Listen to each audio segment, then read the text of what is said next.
Yeah, I think early on in January is probably a little bit different, but now that this is just the way we do it, and you hear them talking like we talk as coaches, and so that's kind of how I gauge if we're where we need to be, because they sound like us. The lingo of the program, we believe things have a sound in the language, man, and so our language is being talked in our program and team meetings.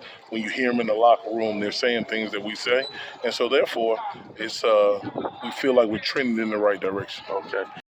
What's the biggest difference with this coaching staff? I feel like the biggest difference is just like they're holding us accountable. Like just like with the smallest details, like whether it's being on time, like we got to show up everywhere 10 minutes early. Just little stuff like that, and then just holding each other accountable. That's just the biggest change I've seen so far. On Friday Night Touch the Outlaws, that's how I grew up. You're going to do what I say. If not, you're not going to play. We're not going to get far as a team if you don't learn to adapt to how I'm teaching the program to act and behave. He's been at places, he's won championships, so nothing he's saying is coming from a place of ego. It's coming from a place of experience. Everything is new, so we just trying to adapt. It's been real tough. We've been competing real hard, and I'm just excited for everything coming up this year. Yeah. And what about how these guys push y'all? Because it seems to be a little more. They on us hard. I'm not gonna lie, they on us hard. They want the best for us, and we say we want to be great, so they making sure that we hold that standard and we hold ourselves to that expectation. So. Now this staff's different. I've been at the highest level of football in the SEC. This staff's different than even the staff that we had there. They hold us accountable to a different level. Everywhere we're 10 minutes early, no ifs, ands, or buts. There's the correct punishments for if you fail to reach the expectation.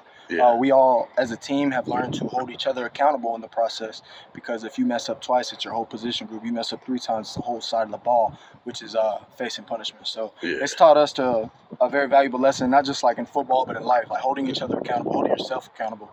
And it seemed like you kind of stayed the course with those guys. What did you see from them that really impressed you and made you feel like?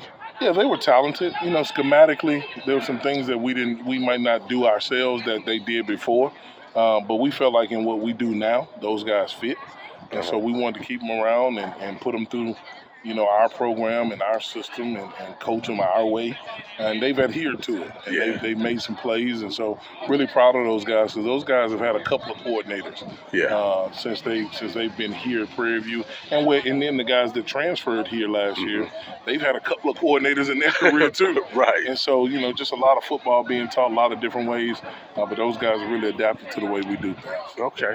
Now what about the competition at quarterback? I mean, are you at the point now where you look? No, we ain't even close. Okay. We won't name a guy until we get to August. Yeah. This is cool. We got 5 guys out here. There's gonna be some more on the way. Yeah. We're gonna really fight it out through the summer and through fall camp, and then get ready when we get ready to play that week 1 game. We'll name somebody. Man, we got some talent in that room. We got 5 guys who can really sling the ball. We brought in 2 more really good quarterbacks with Blake and Tyler, along with Deuce and Cam Peters. We have 5 guys in there really competing. We all love each other. We're all pushing each other to get better every day. Yeah. So whoever lines up behind center week 1 is going to lead the team to a victory. Now, do you anticipate, and I know a lot of coaches talk about this, like you have some coaches who are saying that they almost don't even really want to do spring anymore because you lose kids, because the portal will reopen. And so kind of where are you at with that? I mean, are you anticipating maybe a couple others?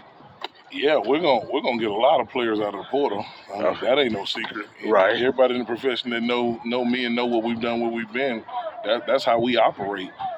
We're not afraid to put our team on display, though. Okay. In hopes that nobody poaches us. Right. Man, I think that's scared living, and we don't live scared. If people are canceling spring games and we can get our spring game on ESPN, let's do it. That's so good. you tell them, we'll take it. We'll take the time slot from somebody that canceled. As much exposure as we can get in our program, we're gonna take it. Yeah. And we don't live in fear of somebody taking some of our guys. That's the world we all signed up for right now. And so we're certainly gonna get in that portal ourselves. Yeah. When it opens, whether they play the spring game on TV or not.